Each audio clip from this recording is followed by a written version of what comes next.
Olá, pessoal, tudo bem? Espero que estejam todos bem, né? Aí com essa questão do isolamento social, né? Tanto vocês quanto as suas famílias, espero de coração que estejam todos bem. Mas o mundo não para, né? A gente precisa dar continuidade aí, né, às nossas aulas. E quanto a isso, eu sei que a gente tem algumas aulas que vão ser realizadas na prática, né? A gente tem aulas para serem realizadas no laboratório e dessa forma a gente tem que esperar um pouquinho mais aí para que isso aconteça, né? Assim que for liberado aí, né, pelas autoridades municipais, estaduais e federais, a gente vai conseguir concluir a nossa disciplina então. Tá? Mas enquanto isso não acontece, a gente vai conversando aí de uma forma diferente agora, né? A primeira aula, que está sendo realizada dessa forma, ela vai então acontecer no dia 6, né? Essa aula é gravada, como vocês já sabem, então dia 6 vocês vão estar tendo essa aula, vai ser disponibilizada para que vocês acompanhem, e a gente vai ter o nosso encontro então, né? Por via WhatsApp, em primeiro momento, a partir das 20h30 do dia 6 de abril de 2020. Então, das 20h30 até as 21h30, eu vou estar disponível online para vocês fazerem os questionamentos que vocês acharem necessários referente à nossa aula, ok? Vão acompanhando aí, né? Dá para ir tomando um cafezinho, né? Dá para ir fazendo as suas anotações, o que vocês acharem importante. Tá? Eu vou, da mesma forma que vou dando sequência à aula aí, então eu vou falando para vocês assim o que é importante, vocês saberem que isso, vocês sabem que daí é uma dica lá para nossas questões de avaliação, né?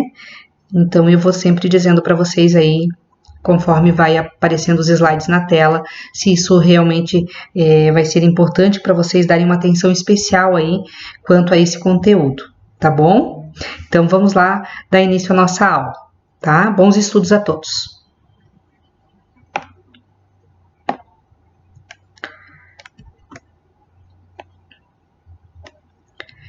Então vamos lá. A nossa aula hoje é de noções de analgesia, né, e anestesia. Então, para a gente dar início a isso, a gente precisa saber de onde vêm essas palavras, como elas surgiram, né, no nosso meio aí, tá? Então, a analgesia, ela tem origem grega, né, que diz o an, né, representa ali a privação, a analgesia, então, a sensação, a dor, e ia a perda da sensibilidade à dor com conservação das demais sensações, tá? E o termo anestesia provém também do grego, né? An, que significa privação, astesis, que é a sensação, e ainda o ia, que quer dizer perda total ou parcial da sensibilidade. O que isso quer dizer? Que a analgesia, ela é a perda completa da sensação de dor com preservação do nível de consciência. Tá? Isso é bem importante, então, para vocês terem bem definido para vocês aí, né? O que é a analgesia? Ela é a perda completa da sensação de dor, mas ela tem a preservação do estado de consciência. Já a anestesia, ela é a ausência da sensação de dor durante uma cirurgia, exame diagnóstico ou curativo, tá? Podendo haver ou não a perda da consciência. Isso vai depender, então, do tipo de anestesia, tá? Visto que a gente tem vários tipos de anestesias, então. Qual é o principal objetivo, né? Ou os principais objetivos do ato anestésico? Então, suprir a sensibilidade dolorosa, né? Durante a cirurgia, relaxamento muscular e proporcionar condições ideais para a ação da equipe cirúrgica. Poder trabalhar, é óbvio, né? Então, a escolha da anestesia, ela vai depender do tipo de cirurgia, né, do procedimento ou exame a ser realizado e das condições gerais do paciente. Então, como princípio básico, a gente pode dizer que a anestesia será a mais simples possível, ou seja, será realizada aquela que trouxer menores alterações aos pacientes, né? Então, de qualquer forma, o critério principal é sempre, né, a decisão por qual tipo de anestesia que vai ser realizado ou não, é sempre a segurança do paciente. Isso a gente tem, isso os anestesiologistas, eles têm que sempre é a segurança do paciente, tá? Claro que para que seja definido esse plano anestésico, são vários critérios que precisam ser levados em consideração, né? Como que o anestesiologista ele vai escolher esse anestésico, né? Ele não vai escolher simplesmente, ele não pode padronizar, né, um anestésico para todos os tipos de pacientes, né? Isso tudo vai depender, né? O que eles observam, né? O estado geral do paciente, isso também é bem importante para vocês saberem, tá, gente? Então, o estado geral do paciente, a idade, né? Se ele toma algum medicamento ou não, se ele tem alguma comorbidade ou não, né? Ele precisa também avaliar os exames laboratoriais, né, o tempo de coagulação, né, o TAP, ele precisa avaliar como que está esse hematócrito, né, precisa ver também como que está com relação à leucocitose, se tem, não tem, né, o procedimento cirúrgico que vai ser realizado, ele é de caráter emergencial, ele é de caráter de urgência ou ele é um procedimento eletivo, né? Isso tudo também vai ser levado em consideração pelo anestesiologista. E claro, não dá para deixar totalmente aí de lado a preferência do paciente quando possível, né? Se o paciente tem preferência pelo tipo de anestesia, isso também deve ser levado em conta pelo anestesiologista, tá? E de que forma, então, ele vai avaliar isso, né? A Sociedade Americana de Anestesiologia, ela padronizou, então, um sistema de avaliação médico dos riscos anestésicos cirúrgicos, que é denominado ASA. Provavelmente vocês já devem ter visto, né, quando vocês recebem, os que já trabalham, é claro, que os pacientes quando internam para fazer o procedimento cirúrgico, né, ele vem lá com uma folhinha de pré-anestésico e lá o anestesiologista coloca asa 1, asa 2, asa 3, né, e isso vai depender, né, essa classificação que o anestesiologista vai fazer, ela vai depender das condições físicas desse paciente, né? Então, essa classificação, ela é padronizada pela Sociedade Americana de Anestesiologia, né, para avaliação da gravidade das disfunções fisiológicas e anormalidades anatômicas que o paciente pode apresentar, tá? Com relação à asa, então, o ASA 1 define uma pessoa sadia, normal, né? Ela é rígida, ela não possui nenhuma comorbidade, né? Ela não apresenta nenhum tipo de vício, não é tabagista, né? O mínimo que é tolerado são pessoas que têm o hábito de fazer o consumo mínimo de álcool, né? O ASA 2, então, aplica-se aos portadores de alguma comorbidade leve, né? Mas com ausência de limitação funcional expressiva, né? Por exemplo, ali os fumantes, as pessoas que bebem socialmente álcool, né? Gravidez, obesidade, né? Cair com um MC, desculpa, inferior, né? A 40, né? Um MC maior de 30 e menor de 40, diabetes e hipertensão mais controlados ou doença pulmonar leve, tá? Asma, por exemplo, né? O ASA 3, então, ele é dado essa classificação quando a pessoa ela tem uma limitação funcional, né? Como diabetes, a hipertensão mal controladas, né, ou o DPOC, por exemplo, obesidade mórbida, aí, então com o MC superior a 40, né? Faz uso de marca-passo cardíaco implantado, insuficiência renal crônica, faz pacientes que estão em diálise regular, tá? Esse tipo de paciente, então, ele recebe o ASA 3, né? O ASA 4 indica ali, então, a presença de doença sistêmica grave, né, com risco constante de vida. Por exemplo, pacientes com história recente, né, de inferior um tempo aí estimado inferior a 3 meses, de infarto agudo do miocárdio, né, o paciente foi submetido aí à colocação dos stents coronarianos, né, teve algum tipo de acidente vascular cerebral, né, ou os AITs, as isquemias cerebral transitória, tá? Então, esse paciente, ele recebe ASA 4. ASA 5 é uma classificação que é dada para os pacientes que a probabilidade dele é mínima de sobreviver, né, com o procedimento, tá? Então, aneurisma abdominal, por exemplo, ou torácico, roto, né, sangramento intracraniano, tá? Isquemia intestinal, são aqueles pacientes classificados assim, a chance dele sobreviver, né, com ou sem o procedimento, nas 24 horas seguintes, ela é mínima. Então, esse paciente, ele recebe a classificação de ASA 5. ASA 6 é uma classificação que é dada para os pacientes com morte cerebral já declarada, né, cujo é necessária a manutenção dos órgãos para posterior doação, tá? Então, acrescenta-se a classificação a letra E, né, para indicar que a cirurgia é uma cirurgia de emergência, tá? Então, isso é bem importante também, quando vocês observarem esse tipo de letra, né, é indicativo, então, que essa é uma situação ali, uma cirurgia de emergência, então ela recebe, além do ASA, essa classificação aí, essa letra E, tá?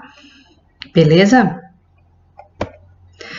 Os pré-anestésicos, eles são drogas que são administradas aí 45 minutos, 75 minutos antes, isso vai depender do protocolo da instituição, né? Então,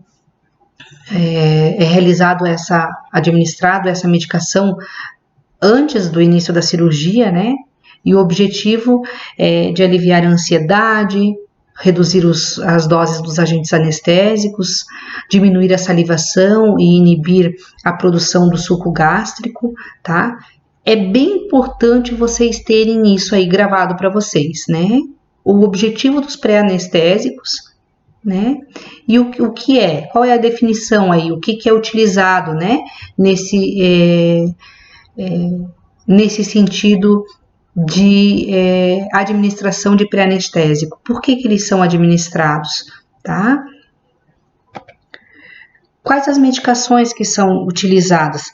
Normalmente, né, a gente observa que são os anticolinérgicos, que são aí amplamente utilizada a atropina, né, que diminui a salivação, né, a secreção de saliva, e também os tranquilizantes como diazepam, midazolam, né, que é os ansiolíticos, os benzodiazepínicos, né, que são amnésicos, sedativos, tá, e relaxantes muscular. Os hipnoanalgésicos, a morfina, o fentanil, que diminuem a ansiedade, né, ele também é bastante utilizado, mais utilizados são a atropina e o midazolam, aqui na nossa realidade, né, falando, mas em alguns casos também são utilizados os hipnoanalgésicos, tá? Aqui também não é uma prática muito usada aqui, né, a visita do anestesiologista e de uma enfermeira do centro cirúrgico antes da cirurgia, né, não é uma prática muito utilizada. Geralmente o paciente vai fazer a avaliação pré-anestésica no consultório do anestesiologista, né, a não ser salvo as situações em que o paciente ele está internado, já, e daí o cirurgião solicita uma avaliação pré-anestésica. Daí tudo bem, ele vai receber essa visita. Caso contrário, ele usa o consultório do anestesiologista, então, para fazer a sua avaliação, né? Mas o Possari, lá em 2004, ele já afirmava que essa visita do anestesiologista e da enfermeira, antes da cirurgia, ela é mais calmante do que os próprios medicamentos que são utilizados para o pré-anestésico. Lembram lá do que era o objetivo dos pré-anestésicos? Lembram lá? Vamos voltar. Qual que é? Hein? Vamos lá. Marcaram aí? Olha que é uma questão importante aí para nossa avaliação, né? Os objetivos do pré-anestésico. Então, as medicações que são utilizadas, a gente já falou sobre isso, né? E os tipos de anestesia que a gente tem. A gente tem anestesia geral, a gente tem anestesia regional, né? E entre as regionais aí a gente pode falar da raquianestesia e da peridural. E temos também as anestesias locais, né? Tanto seja ela por instilação, refrigeração, temos também as plexulares, né? Que são os bloqueios de plexo. Tá? Vamos começar falando da anestesia geral. O que é essa anestesia? A anestesia geral, ela é um estado inconsciente, reversível, caracterizado por amnésia, né? Sono, a hipnose, a analgesia, que é claro, né? A abolição da dor, e o bloqueio dos reflexos autônomos, né? Obtidos pela inalação ou por via endovenosa. O que quer dizer esse bloqueio dos reflexos autônomos? Vejam, a gente tem os nossos mecanismos, né? Que eles, se a gente está com náusea, né? A gente vai apresentar êmese, né? A gente tem o nosso reflexo autônomo ali da tosse, né? Mas, vejam bem, se a gente está com o nosso sistema nervoso central deprimido, né? Se a gente não tiver esse bloqueio dos nossos reflexos, se a gente fizer isso, a gente pode acabar broncoaspirando, por exemplo, né? Então, é importante que na anestesia ocorra esse bloqueio dos reflexos autônomos, tá? É muito importante. A anestesia geral, ela é indicada para cirurgias de abdômen superior, tórax, cabeça, pescoço, cirurgias cardíacas, neurológicas, né? As cirurgias em criança, normalmente elas são realizadas com anestesia geral, né? Para que as crianças não fiquem aí traumatizadas, né? Para que elas fiquem mais calmas, mais tranquilas aí durante a cirurgia, né? Porém, no caso das crianças, né, nem sempre há necessidade de intubação dessas crianças, tá? Nem sempre é utilizada a intubação, tá? Às vezes é só feito o cheirinho, né? É colocado lá um cheirinho para ela ficar mais tranquila, mais calma, e é feito, então, o procedimento, tá? É claro que ela não vai sentir dor e nada disso, tá? A anestesia geral, então, ela atua no corpo inteiro, né? Deprimindo todas as funções do indivíduo, de consciência, dor e reflexos, como a gente já falou, tá? Os tipos de anestesias que a gente tem, então, na anestesia geral, que é a que a gente está conversando agora, a gente tem a inalatória, né? Que é realizada através dos gases, né? Ela a sua absorção se dá lá a nível alveolar. A gente tem a intravenosa, né, que é feita através de veias periféricas, e temos a balanceada, que ela é utilizada tanto endovenosa quanto inalatória, tá? A gente tem também aí as anestesias regionais, né? A gente tem a peridural, a RAC, temos os bloqueios de plexos nervosos, né? Temos também a combinada, a regional e geral, tá? E também a gente tem a local. Tranquilo? Então vamos lá falar das fases de anestesia. A gente, no primeiro momento, quando o paciente vai ser anestesiado, a gente vai ter lá a indução, né? Que é uma hipnose rápida, agradável, né? Por algum agente endovenoso, geralmente utilizado o Propofol, tá? Pode ser realizado outro, a gente vai falar mais sobre isso, mas via de regra, na maioria das vezes, eles utilizam o Propofol, tá? O início da administração do agente inalatório volatizado, né, com oxigênio, num vaporizador, até atingir o plano cirúrgico para que o procedimento seja realizado, tá? Então, nesse momento, na transição entre a fase de indução e da manutenção, né, esse período ocorre o relaxamento da musculatura respiratória, tá? Nesse momento aí, então, vai precisar fazer a intubação, né? Então, as fases da anestesia, né, a manutenção, ainda continuando com as fases, a gente então viu ali a indução, né? Aí depois nós temos aqui a manutenção, que é a administração do anestésico em concentração adequada.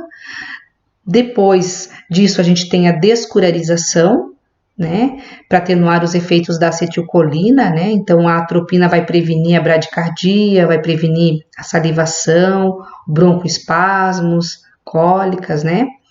E depois a gente tem aí então a recuperação. Então, quando a cirurgia vai entrar ali na sua fase final, o anestesiologista, ele reduz a administração dos anestésicos, né? Objetivando bem isso mesmo, findar a anestesia junto com o procedimento, para que as duas coisas aconteçam simultaneamente, juntos, né? Tá? A anestesia geral por inalação, né, ela pode ser líquida, né, quando a gente utiliza aí os vapores de anestésicos como o alotano, o tricloetileno, metoxiflurano, o isoflurano, esses nomes difíceis, né, gente? Metoxiflurano, são inalados e absorvidos, então, ali, como eu já falei, pela superfície alveolar, né? E daí, a partir daí, vai para a corrente sanguínea e atinge lá o nosso cérebro, tá? Os gases, né? Quando os vapores de anestésicos gasosos como o óxido nitroso são inalados e absorvidos pela superfície alveolar, geralmente combinados com o oxigênio. Então a gente tem a forma líquida e a gente tem os gases também que podem ser utilizados aí, tá? A anestesia endovenosa, quando a via de administração da droga é a veia periférica, né? Então, essa sedação, o objetivo, né, reduzir o nível de consciência do paciente em relação ao ambiente, a sua resposta aos estímulos externos, né? A vantagem desse tipo de anestesia, né, porque ela tem uma ação rápida, é fácil de o anestesiologista dosar, fácil também de administrar, tá? Então, são utilizados, né, além do Propofol, que a gente já falou, né? A gente tem também o Tiopental, né? Ele leva a inconsciência em 30 segundos, tá? Temos também o Etomidato, né?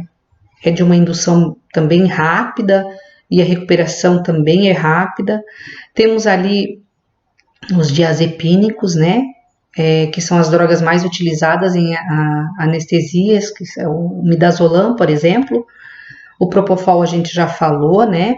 Ele também, gostaria de fazer aí uma observação, ele não deve ser utilizado em gestantes, pois ele causa hipotensão, apneia transitória, né?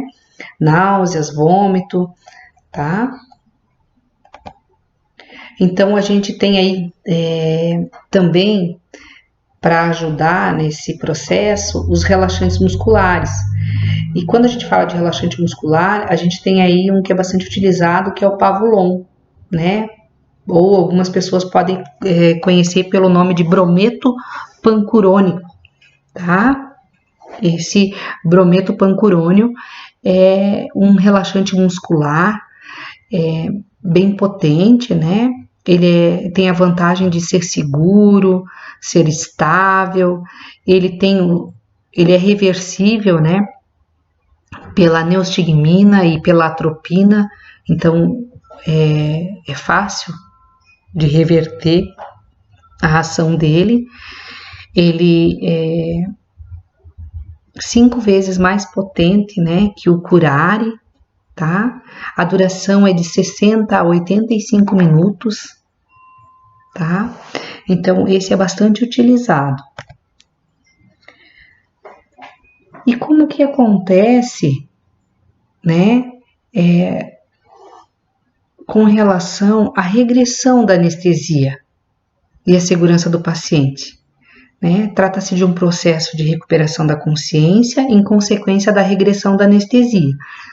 Para que isso aconteça, essa regressão, né, ela tem que ser realizada com total segurança para esse paciente, tá? Então, ela é realizada em estágios, em 4 estágios, melhor dizendo, né?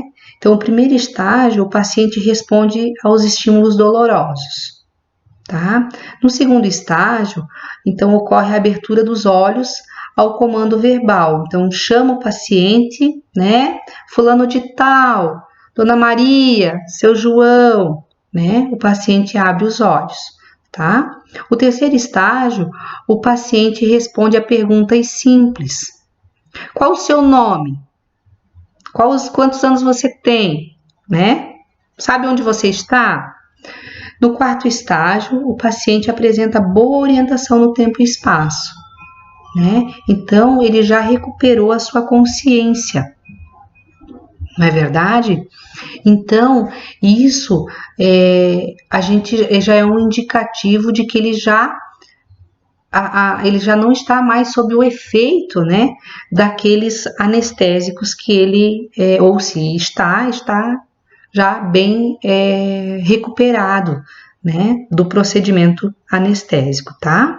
Então, tão logo cesse a administração dos anestésicos, né, deve ocorrer o progressivo retorno da consciência. A depender da pessoa, uns vão ter a recuperação um pouco mais lenta, outros já recuperam mais rápido, né?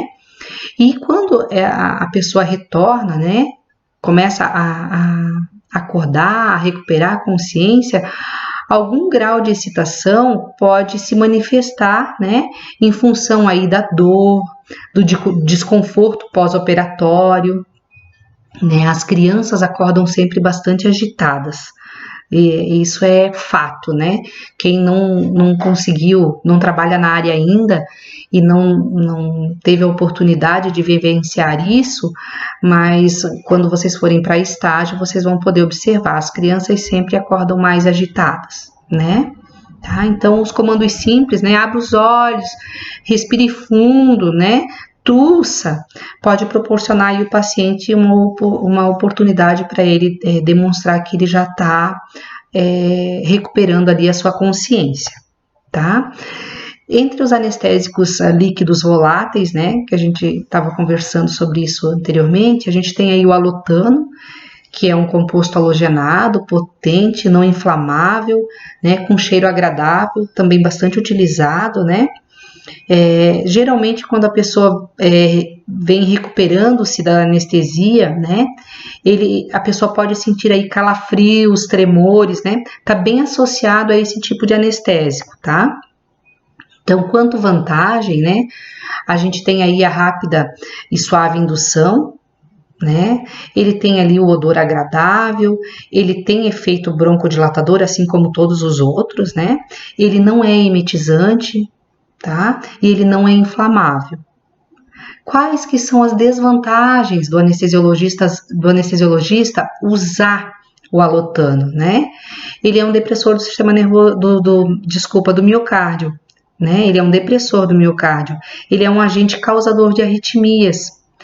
Ele também é um potente relaxante uterino e possivelmente hepatotóxico. Tá? Então, por isso, o anestesiologista, a depender do paciente, ele precisa escolher o tipo de anestésico. Agora faz mais sentido, né, para vocês o porquê de ele fazer aquela avaliação lá no início para classificar asa 1, asa 2, asa 3, né? Agora talvez faça mais sentido, né? Agora falando aí dos anestésicos e das vantagens e desvantagens que cada um desses medicamentos, né, desses anestésicos apresenta, tá? Aqui a gente tem o metoxiflurano, que é o Pentrane, mais fácil para falar, né? É o mais potente dos anestésicos, mas é o menos volátil, tá? Dos gases inalatórios. dos anestésicos inalatórios. Então, após a anestesia, alguns pacientes podem apresentar ali uma palidez cutânea, né? Uma sonolência mais prolongada, tá? Mas ele tem uma grande margem de segurança, ele também ele é um bom relaxante muscular, ele também não é inflamável, então isso garante para esse anestésico, né, uma vantagem importante aí quanto aos outros. A desvantagem, né, é que a indução e a recuperação desse paciente ela é mais lenta, demora mais para que isso aconteça, e ele é nefrotóxico, né, visto que a gente sabe que a gente tem as vias de eliminação aí das nossas substâncias, né, que são administradas aí, os medicamentos, os anestésicos, né, todas essas substâncias que são administradas para o paciente que é submetido a cirurgias, ele entra, mas ele precisa sair, né? Então, alguns eles têm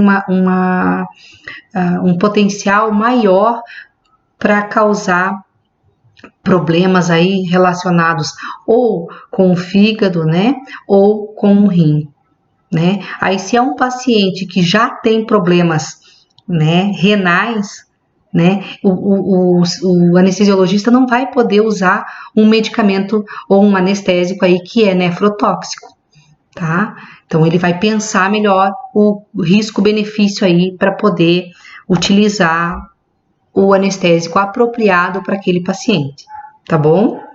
O enflurano, que é o Etrane, né, ele também tem várias vantagens, né? Ele não é irritante, a indução e a recuperação é bem rápida, né? Ele também é um bom relaxante muscular, mas como desvantagem aí, ele faz depressão do miocárdio, ele tende a causar crises muito semelhantes aí com a epilepsia, né? Também apresenta calafrios na fase de recuperação, né? Ele e o alotano, eles têm essa característica, né? Ele também é um irritante do sistema nervoso central, né? Tem possibilidade de fazer lesão hepática, tá? Então, pacientes que têm problemas renais também pode ser ruim para esse tipo de paciente, tá? O esoflurano, né, é o anestésico mais recente, está sendo bastante utilizado pelos anestesiologistas devido às suas vantagens, né? Ele é de rápida indução e recuperação, ele não é irritante, ele tem um bom efeito broncodilatador, ele não é emetizante, não é inflamável, né? Ele mantém uma estabilidade do ritmo cardíaco, então isso é muito bom, tá? E como desvantagem, ele também tem possibilidade de lesão hepática tardia, né, ou aguda, tá? Não pode ser utilizado em pacientes que têm comprometimento da função renal, né? Também é prejudicial para esse tipo de paciente, pois ele metaboliza o íon fluoreto, né? Que é uma nefrotoxina em potencial, então pacientes que fazem diálise, por exemplo, não podem usar esse tipo de anestésico, né? E ele também tem uma tendência a fazer hipotensão arterial, tá?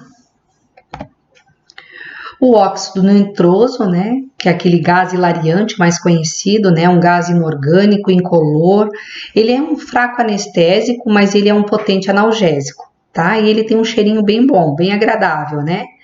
Então, a vantagem, né, dele é que ele também é de rápida indução e recuperação, ele produz uma analgesia intensa, ele também não é emetizante, né? E quanto às desvantagens, ele é um anestésico fraco, né?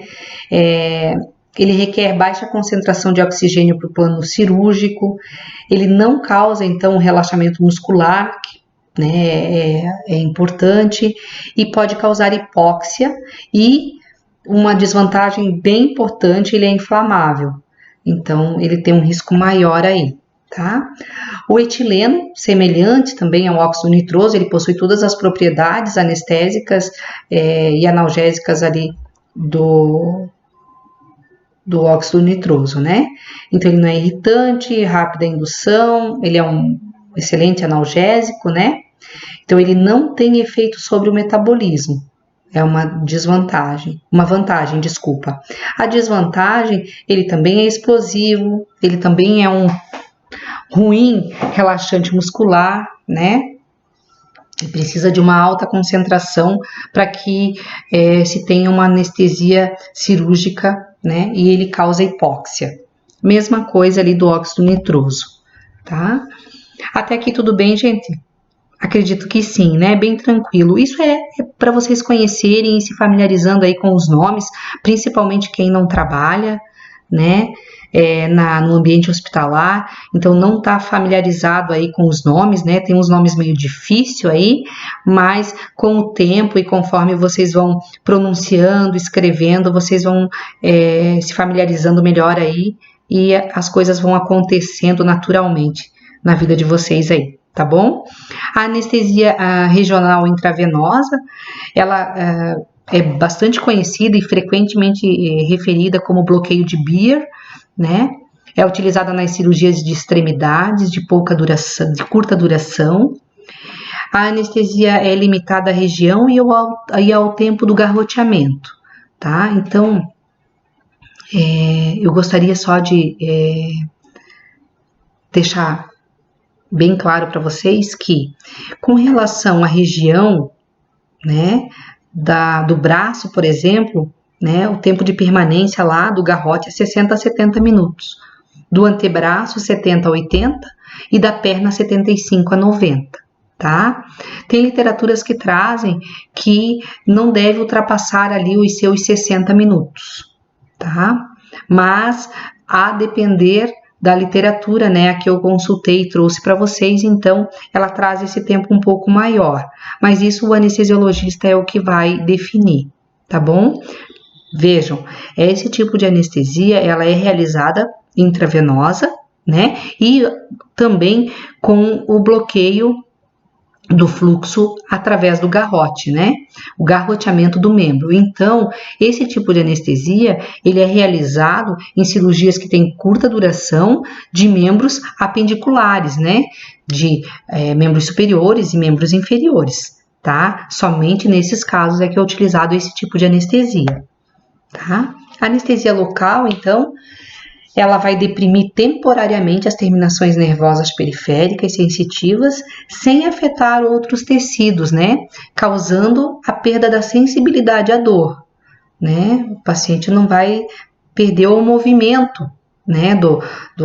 Ele consegue movimentar o braço, por exemplo, né?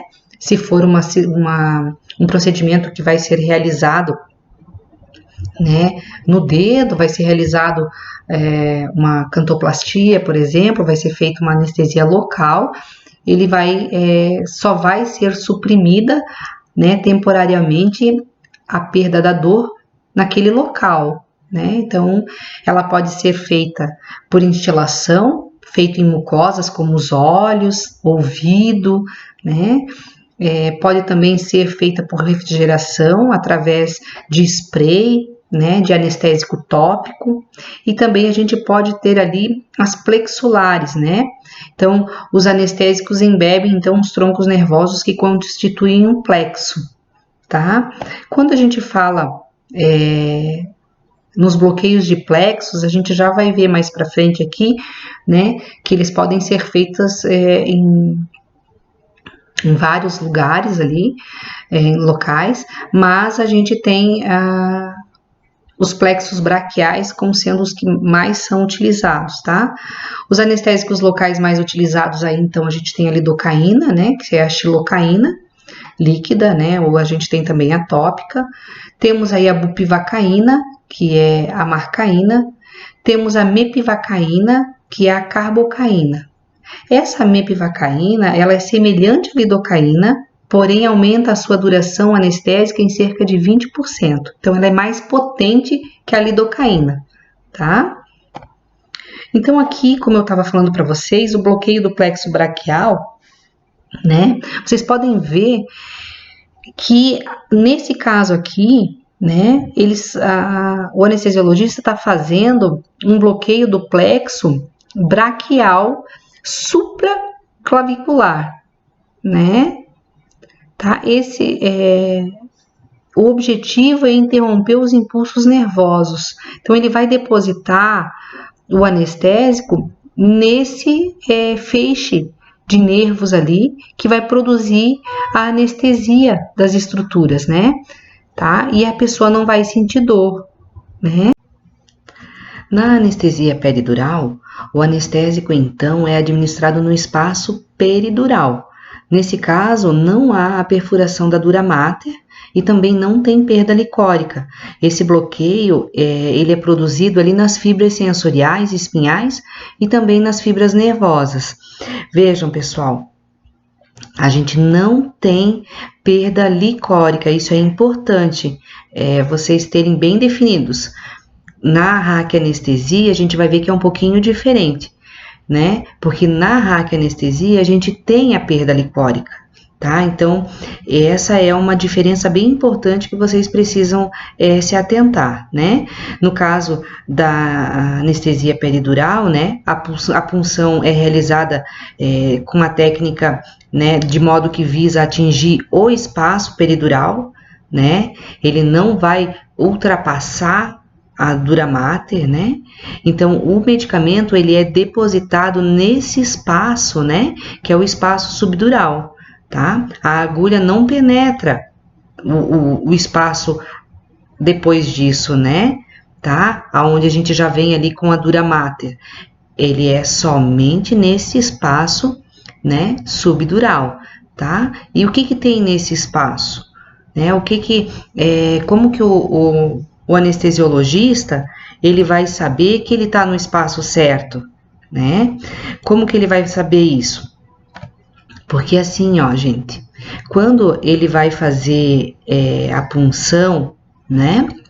Ele pode, obviamente, optar em fazer ali na L3, L4, que é o que mais comum, né, que eles fazem, até porque o espaço ali é um pouquinho maior, o espaço intervertebral, e eles preferem o acesso nesses locais ali, entre as vértebras lombares, né, L3 e L4. Não quer dizer que ele não possa fazer em qualquer segmento, né, da coluna vertebral. Ele pode escolher mais acima, a depender do procedimento. Ele pode fazer a punção a nível torácico, né, a nível cervical também, tá? Esse mesmo tipo de bloqueio de anestesia, tá? Então, nesse caso aqui, o paciente está posicionado já lateralmente, né? E o anestesiologista vai fazer a punção, né? Ele vai atravessar o ligamento amarelo, né? E vai ter a perda súbita da resistência, né? O anestésico daí vai ser injetado. Mas eu estava falando para vocês como que ele vai saber que está no espaço certo, né? Eu acho que essa figura aqui, deixa eu mostrar para vocês, vai falar melhor, né? Aqui, ó, vocês podem ver que tem a agulha que ele usa para o procedimento, né? E nessa outra imagem ampliada aqui da agulha, né? Tem como se fosse ali uma gota, né? Que pode ser o soro fisiológico ou mesmo o próprio anestésico, né? Vai ter uma gotinha ali, tá? E daí, quando ele vai chegar nesse espaço subdural, tá? Através da pressão negativa, essa gota, ela vai ser sugada, né, para esse espaço subdural. Aí ele sabe que está no lugar certo.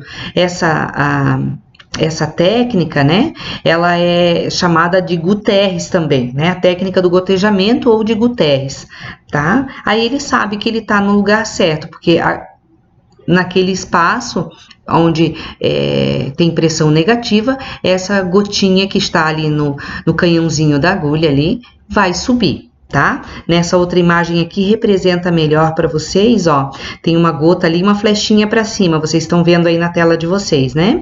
Então, o bisel, né, ele é introduzido com o bisel para cima, né? na hora da punção, e a gotinha, nessa imagem ampliada, vocês veem que ela está subindo ali, então vai como se sugasse, né? E ele sabe então que ele está no lugar certo. No caso da raquianestesia, ele vai atravessar a dura mater, né? E quando ele atravessa a dura mater, ele vai chegar no local, né? Aonde a gente tem o líquor, tá? Que banha ali as nossas meninges, nosso sistema nervoso central, né? Então ali nós temos o líquor, e ao invés do líquido, no caso do espaço subdural, sugar a gotinha, na raquianestesia, né, o líquor vai aparecer lá na pontinha do canhão da agulha, uma gotinha do líquor vai sair. Aí ali ele também sabe que ele está no lugar certo quando ele vai fazer uma raquianestesia, né? Isso, claro, explicando bem, de uma forma bem simplista, né, para que todos consigam entender, tá? Aqui, como eu já falei para vocês, né, o nível selecionado pode ser cervical, torácico ou lombar, tá? E no caso, né, que a gente está falando aí da peridural, a gente tem a possibilidade também, quando não for uma punção única, né, que precisa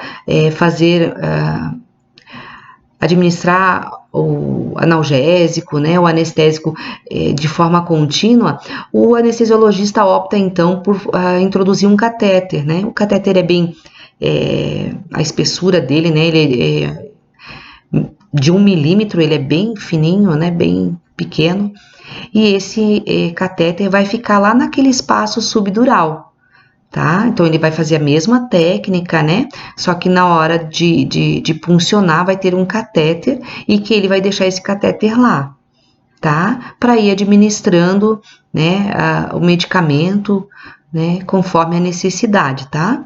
Geralmente é bastante utilizada essa técnica do uso do catéter na analgesia de parto, que vocês já devem ter ouvido falar, né? Aqui é uma das formas que pode utilizar para fixação do catéter, né? Para ir administrando continuamente o medicamento, né? Sempre que necessário, tá? Onde a paciente, ela vai perder, então, aí a sensibilidade, né? Ela não sente dor, né? No caso aqui, quando a gente fala em gestante, né? Ela não, que está em trabalho de parto, ela não sente as dores, mas as contrações continuam acontecendo, né? O parto vai evoluir normalmente, tá? Sem nenhum problema, tá? Aqui tem uma imagem um pouco até melhor, eu acho, onde vocês vão poder identificar ali aonde o anestésico, né, está sendo colocado no espaço subdural, tá? Vejam que mesmo na raquianestesia, que a gente vai falar na sequência, vocês vão ver que quando vai, né, a perfuração da dura mater, né, o líquido, ele é depositado, é injetado junto com o líquor, né, mas mesmo sendo dessa forma, né, não atinge a medula, tá, gente? Vocês têm que ficar bem claro para vocês isso. E falando em líquor, vocês sabem quanto de líquor uma pessoa adulta tem no seu corpo aí, banhando o seu sistema nervoso central? Não sei se vocês lembram da fisiologia aí, já tiveram, né? Eu acredito que sim. Lembram quanto que a gente tem de líquor? É isso aí. Quem disse de 100 a 150 ml acertou. No adulto é mais ou menos isso, tá? De crianças, né? Crianças menorzinhas aí, de 10 a 60 ml de líquor. Mas vamos nos ater só aos adultos agora, tá? A raquianestesia, ela geralmente é administrada na coluna lombar, né? Ela é obtida pelo bloqueio dos nervos espinhais do espaço subaracnoide, com a perfuração da dura mater, que a gente já falou, né? E tem perda licórica, tá? Então é ali, quando o líquor sai através daquela punção, né, da agulha ali, o médico sabe, o anestesiologista sabe que ele está no local certo também para ser administrado, então, o anestésico, tá? Então, no caso da raquianestesia, novamente, para deixar bem claro e vocês gravarem bem, né? Ocorre a perfuração da dura mater, né? E tem perda licórica. E esse anestésico, ele é depositado no espaço subaracnoide, tá? Então, ele é contraindicado, né, essa anestesia no caso de lesão na medula espinhal, né, ou no caso de tumores, doenças neurológicas, esclerose múltipla, anemia intensa, tá? Né, em todos esses casos é contraindicado, então, né, esse tipo de anestesia, tá? A RAC, né, quando é realizada, a pessoa perde a atividade motora, a sensitiva e a autônoma, tá? Tranquilo? Aqui só mais uma imagem aí para ilustrar o que a gente estava conversando até agora, né? Então, a agulha ultrapassa a dura mater e ela é administrada, né? Ela não atinge a medula, né? Esse líquido ele é injetado, depositado em uma região abaixo da medula, tá? Onde só tem filamentos nervosos que bloqueiam as sinapses, tá? É nesse local ali que é administrado, tá bom? Aqui mais uma imagem só para ilustrar, né? Ali com diferença da anestesia epidural ou peridural e a raquidiana, né? Os locais ali para vocês verem a diferença, tá? Então, assim, gente, né? A gente nunca vai saber que resultados virão de uma ação nossa, né? Mas se a gente não fizer nada, não existirão resultados, né? Então, com isso, eu encerro aí a aula de hoje, né? Gostaria de dizer para vocês que, né, foi um desafio para mim isso. Quem me conhece sabe, eu sou um pouco tímida aí com essas, com relação a gravar vídeo e tudo mais. E eu acho que vocês perceberam isso, mas é um desafio, né? É uma ação nova que exige da gente também dedicação. Espero vocês daqui a pouco, né? No nosso bate-papo aí, online, tá bom? Não parem de estudar, né? Vamos continuar estudando de uma forma diferente, vamos nos reinventando aí, tá bom? Um grande beijo e até mais!